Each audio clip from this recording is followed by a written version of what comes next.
Na formação de um raio, na abordagem clássica, o raio está associado diretamente à formação de uma nuvem, que é exatamente onde mais acontecem os raios, não é? Não são? Durante uma formação de uma nuvem de tempestade, é muito comum você associar a tempestade à formação dos raios. Até porque a gente vê isso, né? Você vê uma tempestade sendo formada, você vê o tempo todo acontecendo o fenômeno do raio, formando relâmpagos e trovões. Esse raio, na explicação clássica, ele era formado assim. Uma nuvem, dentro do ciclo da água, ela vai sendo formada à medida que a água chega, o vapor d'água chega a alta camada da atmosfera, nas camadas mais altas, e lá é muito frio. A baixa pressão e baixa temperatura congela aquela água. O vapor passa para a fase sólida pela sublimação, certo? E formam-se pequenos cristais de gelo. Esses pequenos cristais de gelo vão trombando um no outro e vão, às vezes, colidindo um com o outro, aumentando o tamanho do cristal, formando cristais maiores. À medida que esses cristais vão aumentando, eles ficam mais pesados, certo? E a gravidade puxa eles para onde? Para baixo. Então, os cristais de gelo mais pesados começam a descer. Mas os cristais mais leves, eles são carregados para cima, às vezes, por correntes de ar quente, pouco mais quente, e fazem eles subir. Resultado, nós temos alguns cristais mais pesados descendo, outros mais leves subindo. Na teoria clássica da formação de raios, o que acontece com os dois cristais? Resvalam um no outro e o resultado ocorre atrito, certo? E dentro do atrito forma-se a eletrização. E aí nós temos cristais com carga positiva e cristais com carga negativa. Nessa teoria clássica, a nuvem vai se formando e vai ficando muito grande. Essas nuvens que formam tempestades são chamadas de cúmulos nimbus. Ela chega a dezenas, a centenas de quilômetros de altura. São nuvens gigantescas, ok? Que vai das camadas mais baixas da atmosfera até as camadas mais altas. São montanhas, praticamente, de nuvens, certo? Ok? E essas nuvens enormes, ao serem formadas, elas vão eletrizando-se. Na visão clássica, os cristais de gelo vão trombando um com o outro, entre aqueles que vão subindo com aqueles que vão descendo. A eletrização por atrito faz aqui em cima na nuvem ficar eletrizada positivamente e aqui embaixo ficar eletrizado negativamente. Então a nuvem ficou polarizada, certo? Só que como a nuvem ficou muito grande e mais pesada, a gravidade puxa ela para onde? Então vai chegar uma hora que a base da nuvem, que é a parte inferior, vai ficar próximo do chão. Ok? Próximo ao chão. Quando essa base da nuvem ficar aproximadamente algumas centenas de metros, tipo, por exemplo, vamos imaginar que ele está a 300 metros de altura. E essa nuvem aqui tem 100 quilômetros de altura. Opa! O topo da nuvem está muito mais longe da base do que a base do chão, não é? Como agora a base está mais perto da Terra, é muito mais fácil essas cargas negativas influenciarem a Terra do que o topo da nuvem. Por quê? Porque a distância é enorme. Essa distância aqui ela é menor. E aí o que essa base negativa da nuvem vai fazer? Vai acabar polarizando a Terra também, certo? Fazendo com que os elétrons que estão aqui desçam e fiquem lá embaixo. E aqui em cima forma uma superfície com carga positiva. Então a Terra forma aqui na superfície um polo positivo. Nessa abordagem clássica, uma hora o que vai acontecer? Aqui vai acumulando cada vez mais cargas negativas, enquanto lá em cima, positivo, bem distante da base, certo? Uma hora vai ter tantas cargas negativas aqui embaixo, e aqui em cima da Terra vai acumular tantas cargas positivas, que a atração entre a base da nuvem e o topo da Terra fique muito forte, certo? Mas os elétrons não são móveis?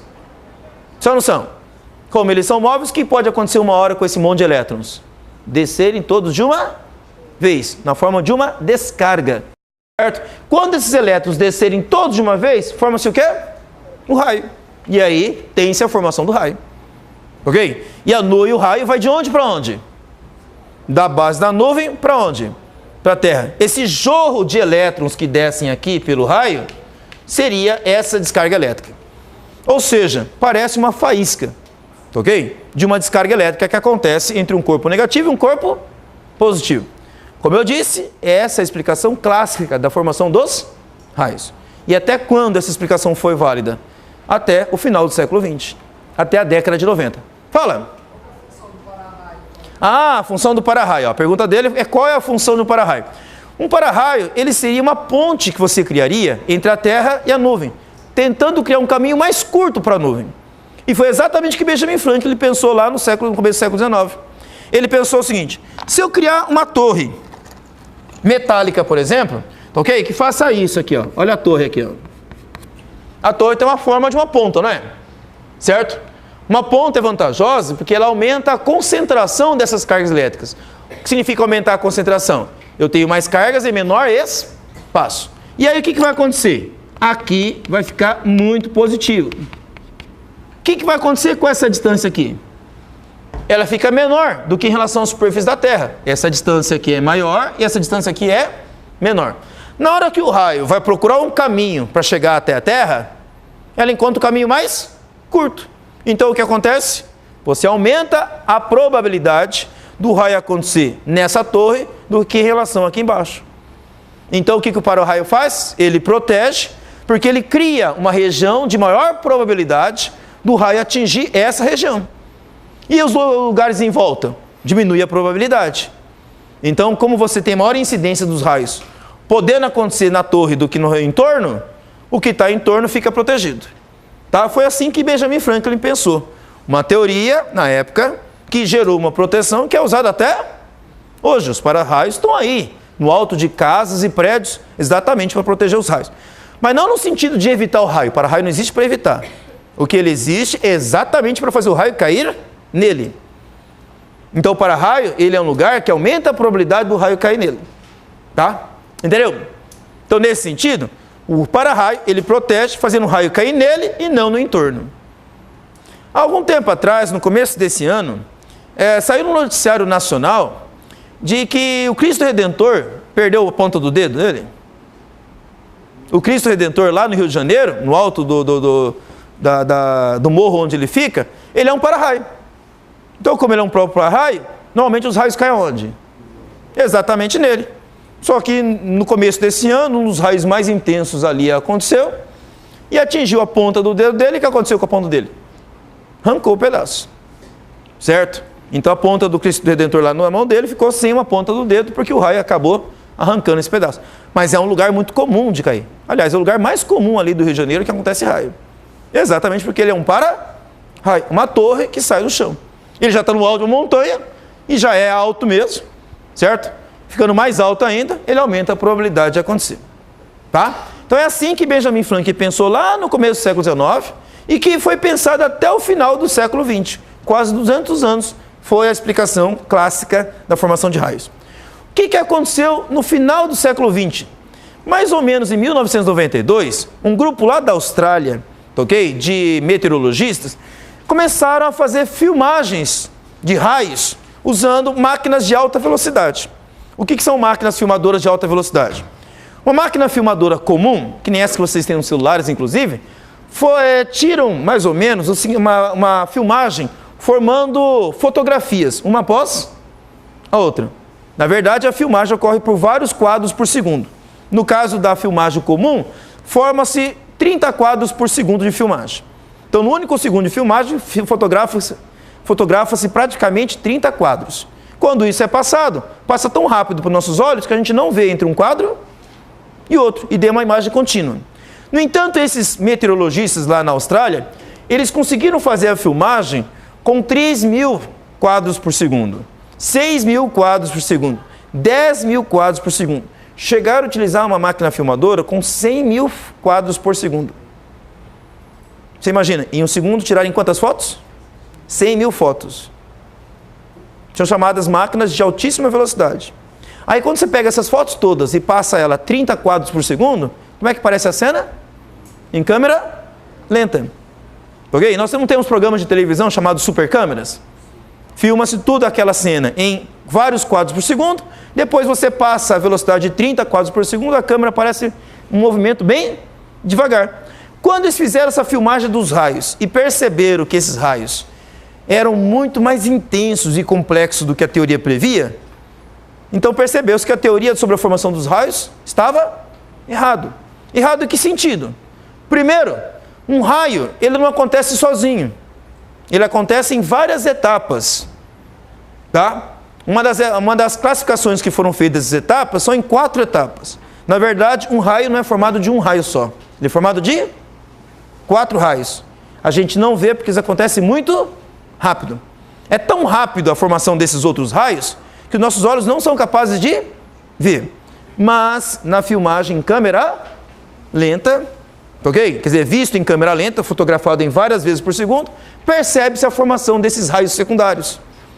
Isso mostrou que a quantidade de energia envolvida no raio era muito maior do que se imaginava. E a teoria clássica que explicava a formação de raios não dava conta.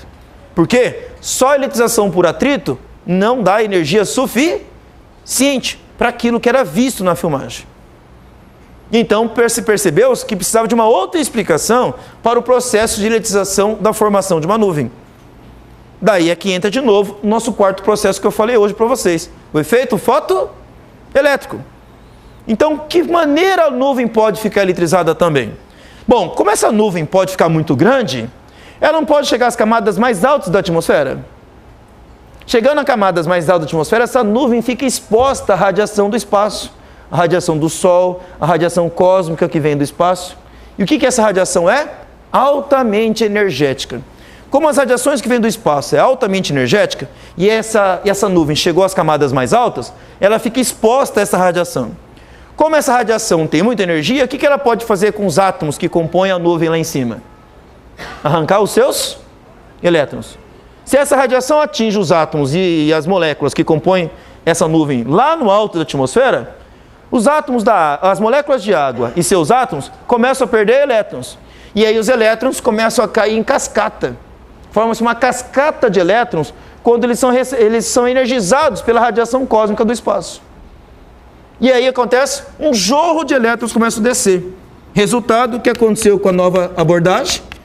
A nuvem passou a ter muito mais cargas negativas. Tá ok? E isso se forma tão rápido, mas tão rápido, porque eu tenho radiação vindo do espaço, certo? Energizando a nuvem, que a nuvem, ao mesmo tempo que ela descarrega, ela já recarrega rapidamente, porque forma-se uma cascata de elétrons vindo do alto da nuvem. Essa cascata que vem descendo do alto da nuvem, consegue energizar ela rapidamente, e aí que você consegue ver um raio atrás do outro. Se você vê um dia uma tempestade, você vai entender o que eu estou dizendo agora. Você vai ver que muitas vezes um raio mal acabou de acontecer, que já está acontecendo outro. Como é que se forma tantos raios um atrás do outro? A teoria clássica não previa isso. Se a nuvem descarregava, e era o atrito que gerava essa eletrização, é preciso um bom tempo depois para isso aqui voltar a ficar eletrizado. E a observação mostra que não é assim. Acontece muitos mais raios do que a teoria previa. O que foi necessário? Uma formulação de uma nova teoria, que explica a formação das cargas elétricas numa nuvem. A eletrização, hoje, segundo a abordagem mais recente, utiliza-se o efeito fotoelétrico para explicar como uma nuvem fica eletrizada.